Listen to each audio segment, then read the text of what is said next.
Hello and welcome to the channel. My name is Annalisa and this is going to be my July wrap-up part 1. I read no physical books this month. I'm in the middle of some, but like, I just don't want to read physically right now. Partially because I just want to read audiobooks and stuff from KU. So let's start with the audiobooks. And we'll start with my favorites that I'm very excited about. A Broken Blade and A Shadow Crown by Melissa Blair. These books became very popular on Book Talk, partially because of the hype, but also because it's very popular with people who like a lot of aspects of classic fantasy from like the 70s, 80s, 90s, and really like a lot of popular tropes, but wish that some of those things that were found in a lot of classic books were less sexist and didn't have a lot of racism, and wanted something that was anti-colonial instead of pro-colonial, and something that was inclusive of queer people and disabled people. And they found that in this series. So this is going to be a quartet, I'm fairly certain. There are 3 books out now, and we know that another one is coming in 2025. I just read the first 2, and I decided to wait until the 4th one comes out before I read the 3rd one. But I really enjoyed these first 2 books. So the concept is there is a assassin who's also kind of a spy master of this country that has been colonized. She is a halfling, which means she has some elvish blood and some human blood. There are also fairies in this world. Most of the pure-blooded elves have been wiped out, but there are also fairies, and people who are children of fairies and humans have red blood, the same as fairies and humans have, whereas these halflings, who are part elf and part human, have amber blood. I don't actually remember what color elves' blood is, but they also have pointy ears. And so the king has used racism to empower himself by separating humans and halflings and elves, so that elves are to be exterminated, halflings are to be owned by the crown as slaves, and humans are oppressed in other ways and basically have are oppressed as poor people. But there are a few rich humans, and they all help oppress all the other groups of people. So our main character is this spy master, and all of the spies and assassins who work for her are also halflings and therefore slaves. And while they have a certain amount of loyalty to each other, they are also all very afraid for their own lives if they decide to join together and overthrow this king, because if they don't stick together, the other assassins who decide to stay with the king and that they're better off on the king's side would have a very easy time killing their fellows. Our main character gets sent on an assignment to take down the Shadow, who has been going around the country and generally causing trouble for the king, but she's had a hard time tracking him down. Actually did track him down at one point, and they got in a fight and she wasn't able to take him down. And so that's where our story starts. This is a fantasy romance series, and I would say the romantic versus fantasy plot lines are pretty well balanced, and I had a really great time. Our main character is bi, and the elves and fae are indigenous to this land, and the humans are the colonizers. So it is also about indigenous people fighting against the colonial powers. The author is indigenous. She's Anishinabekwe, I think is the description, but I will put that in text so that you can at least see how it's spelled. There are not a lot of disabled characters in the first book, which is, except for a lot of the characters have PTSD, and our main character has a substance abuse problem as a way to deal with some of her PTSD. But in the second book, there are lots of side characters who are disabled, and that was really nice to see. Then I read the audiobook of You're Not Supposed to Die Tonight by Kaylin Bayron. I really like this author, and I'm kind of interested in dipping my toes into more horror of specific types. I don't really like a lot of body horror or like bugs and like gross stuff, but this one isn't really into that a lot. It's more creepy and you know, impending doom rather than seeing a lot of gross stuff. So this is about a camp where I think mostly teenagers go, as the customers, and the people who work there are also teenagers, and the people who work there run a game that is like a horror game where you try to escape the murderer, who is another employee, and some of the employees play people who are victims, and one plays the final girl who survives and sometimes saves some of the customers before they get disqualified by being murdered. And our main character is this final girl.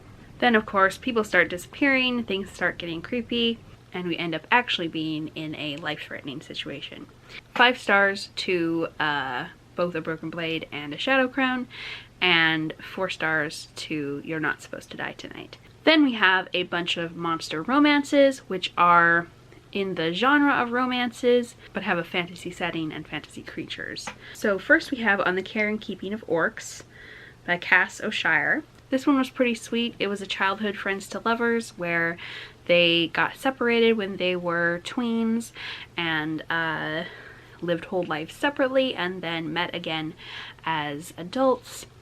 And one of our main characters had kids with an orc, and he ended up not being a great husband or dad, and they got divorced, and now she's raising some 5-year-old orc twins, one of whom is figuring out that he is trans. And that is a little bit of plot that happens at the beginning and the end of the story, because most of the story happens when our 2 main characters, the other of whom is an orc, are off on a journey together to rescue some horses that used to belong to our, she's not exactly human, our shape-shifting main character's sister-in-law, because the mother of the orclings is also a shapeshifter. She turns into a bunny rabbit. And yeah, it's really sweet. The spicy scenes were okay. They weren't totally to my taste, but I really liked how the characters looked out for each other and wanted to take care of each other, and had their difficulties from how they had been treated by other people in the past, but ultimately made sure to take care of each other and not be all about their own pain. So I gave that one 4.5 stars. Then The Widow and the Orcs is from a series I've been reading for quite a while by Finley Fenn, and this one was also really sweet. This is a polyamorous one with 2 bisexual orcs and a lady who I'm not actually sure what her orientation is. One of these 2 orcs committed some crimes against the other orcs in other books, and now he is trying to redeem himself. Now his partner is trying to get him to have a relationship with a woman because he thinks that that will help heal. And to an extent, this one, although it started out with a different concept, was a little boring in the middle because it had kind of the same, there were very similar relationship issues to what other characters had experienced, and I kind of wish that our human character had a little bit more of a backbone and wouldn't put up with one of the manipulative orcs shit. But the other orc was so ridiculously sweet that it made up for it a lot. So overall I enjoyed and gave it 4 stars. Then we have The Succubus's Prize. This one is another series I've been reading for a while. The Bargainer Demons. I'm not actually sure what the series is called.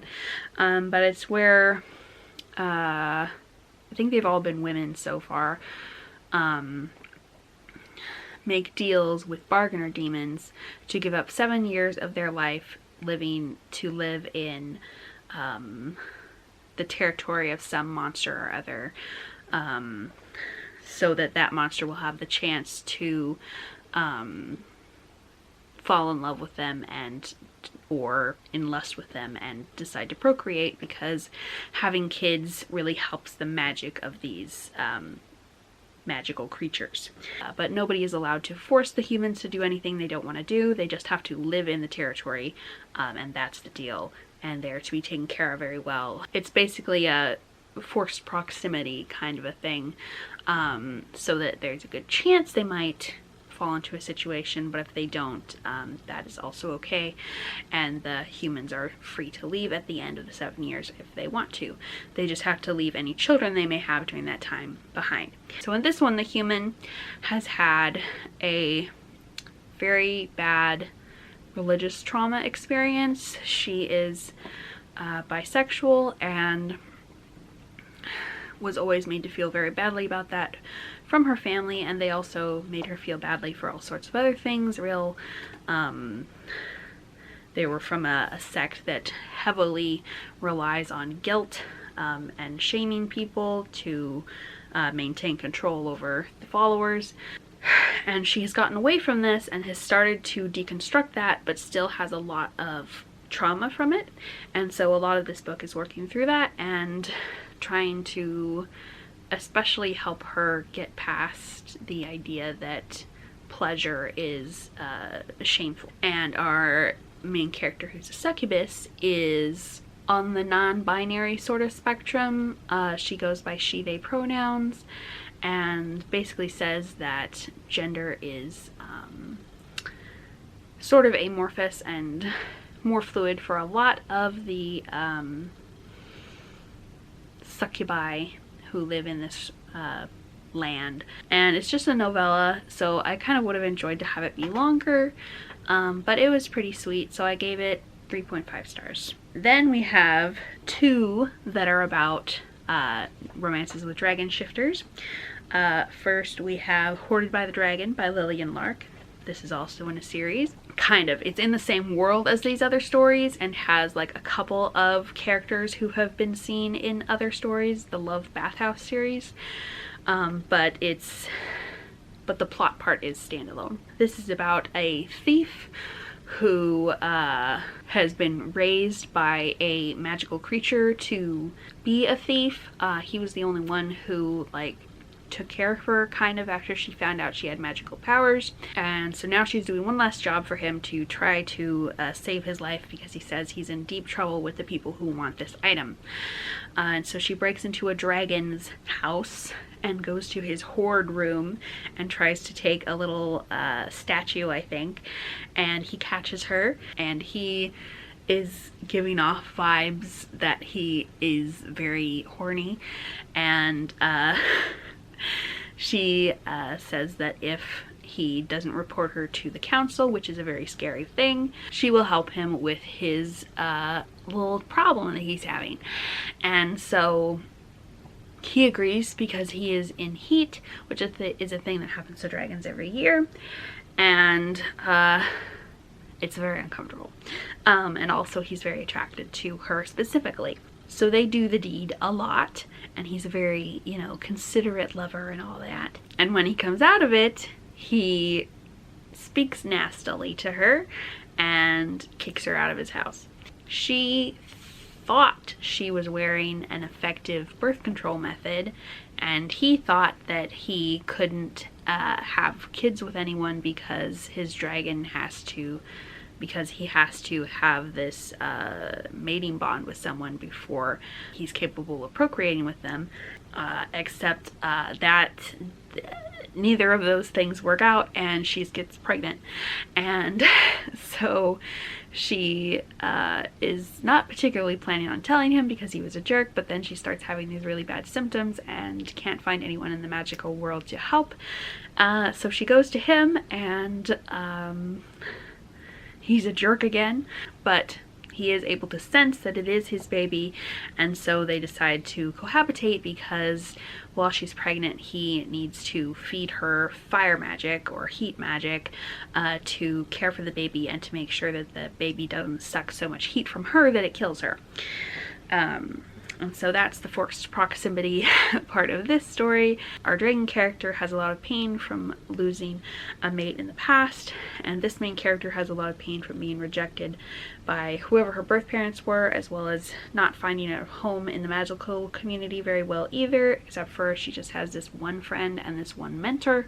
He does have really nice household staff though that he is very close with, and they bring her in and are very sweet with her.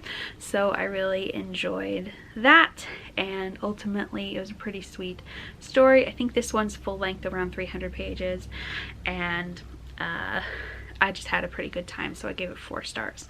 Then we have another favorite with a dragon shifter called That Time I Got Drunk and Saved a Human by Kimberly Lemmy. And this series is also very beloved on TikTok and I think on BookTube as well.